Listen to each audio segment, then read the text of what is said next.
This is what happened when they found out. They got the #1 overall pick. The excitement, the cheers, the smiles, big things coming potentially for the Indiana Fever. Again, back-to-back #1 overall picks.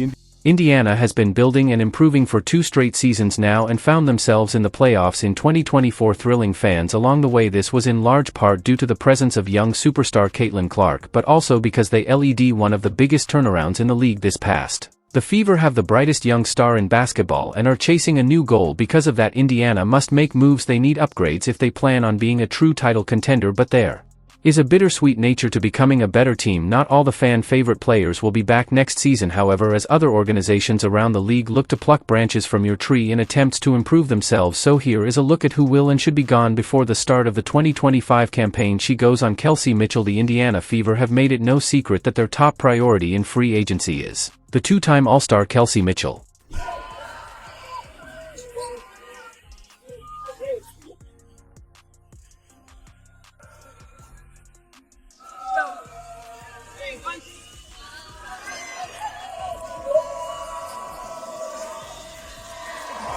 ELC Mitchell entered the 2024 WNBA season in a contract year, which meant that she was an unrestricted free agent after the season's end. This is because she had no long-term deal locked in with the Fever. The 29-year-old guard has played all 7 seasons of her career in Indiana, but the team is currently in danger of losing her now that she's set to become an unrestricted free agent this off-season. Mitchell has already indicated her desire to remain with the Fever, but she has refused to close the door on a potential free agency exit. Mitchell rose to start him alongside her running mate in the backcourt Caitlin Clark, but the former Ohio State Bucky may want to expand her role once again and be the face of another franchise, because no matter how you slice it, as long as Clark remains in Indiana, she will continue to be the face of the Fever. Right now, Mitchell is not a restricted free agent and the Fever cannot retain her by matching another team's offers. They will have to straight up outbid other teams and make a compelling case to keep her as the second fiddle, which may be tough considering all she has given to the franchise. I think me and Tori can kind of speak on like how good you feel to be a part of it, how humbling it is to be a part of. I think for the next draft coming up, whoever it is, I'm going to definitely be grateful to have them. Welcome them with open arms, kind of be that support system. Meanwhile, 2024 looks good on Mitchell's career as she recorded a career high in points per game and field goal percentage. She also had her lowest amount of turnovers per game in her 7 seasons and recorded her second highest rebounding and 3-0 percentage outputs, so she has a unique opportunity to build off of the notoriety she earned and become the main catalyst for a WNBA franchise that may need one.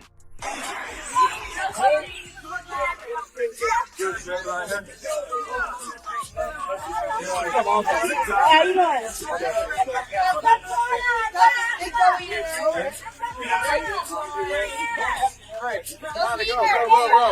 Pammy Bennell, similarly the 604, is a restricted free agent this offseason, and Indiana may prioritize using their cap space elsewhere. This is because she does not stretch the floor or protect the rim, so the Fever will likely look for a superior fit around Clark to use off the bench. After 4 seasons of playing exclusively overseas, she struggled with injuries but still managed to average 6.4 points, 4.7 rebounds and 7 blocks in 18.9 minutes per game, but it's hard to know how much of a commodity she will be. Another rebound, tosses ahead, Wheeler extra feed, oh, that was pretty, plus the foul.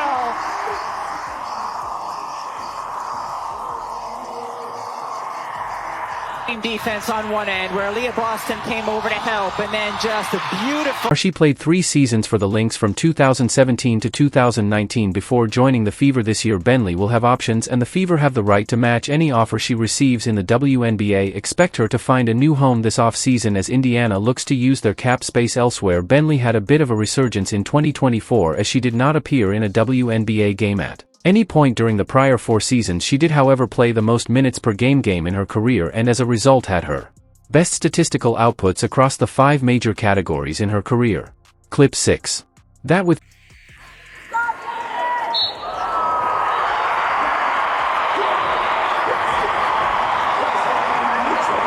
WH's coming in, she could let Fog Bentley move and look to sign a player who is a bit more dynamic and has more WNBA experience under her belt. Fog Bentley has only played in 991 career games since being drafted in 2016, and Indiana needs experience next to Caitlin Clark and Aaliyah Boston, especially since someone like Kelsey Mitchell leaves. At the rim, Sent back by Fagbenle. She's going to try her luck on the offensive end. Fagbenle ducks in and finishes. How about that, back-to-back? The block in the... Indiana could part ways with the veteran guard Erica Wheeler. The former All-Star is also going to be an restricted free agent once the window opens on January 21. Wheeler was the Fever's second highest paid player in 2024 but averaged the 9th most minutes. The 57 guard went from starter in 2023 to backing up Caitlin Clark. This limited her playing time to just 14 minutes per game. Because of that, she averaged 9 points, 0 assists, 0 rebounds and 1 steals in 8 minutes per game.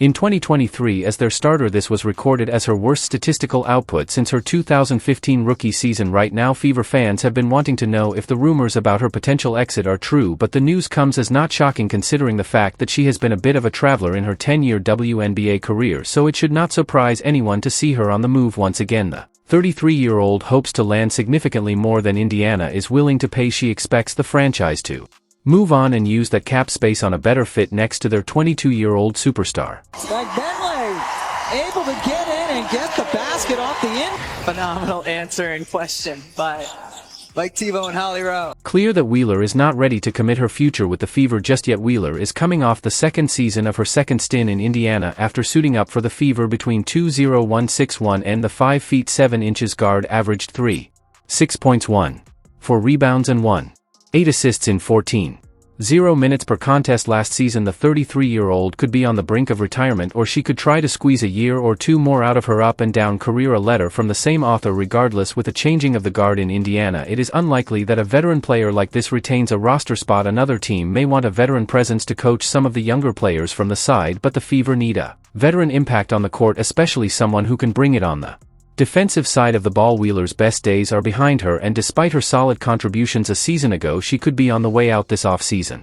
Timmy, I think, with like a cast. Any updates you can provide on her? Yeah, she's going to get to the doctor, I think, around the 5th, and they're going to look at it and see kind of where she is, and hopefully... Samuelson was the Fever's third highest paid player despite playing the 7th most minutes per game. The 6'3" wing missed the 2023 season and has struggled bouncing back. She was not a factor in the playoff rotation and averaged just 3 points per game on 34.9% shooting from the field. Samuelson will be on a $10,250 expiring contract in 2025. The Fever hope to find a team willing to take on her contract. She was a star at UConn but has struggled to reach those heights in the WNBA. The 27-year-old should improve in 2025 despite not providing enough defense to be the ideal fit around Clark. Davik Scribbler finding a trade won't be easy, but teams will have room with the expansion. Golden State Valkyries joining the league. The Fever should explore the market to maximize their odds of contending. Welcome to Seattle, now ranked number 7 in the country for best places to live in the city. Guidance on how to navigate downtown living comes from Principal Paul, doing business, and inspiration from his entrepreneurial qualities.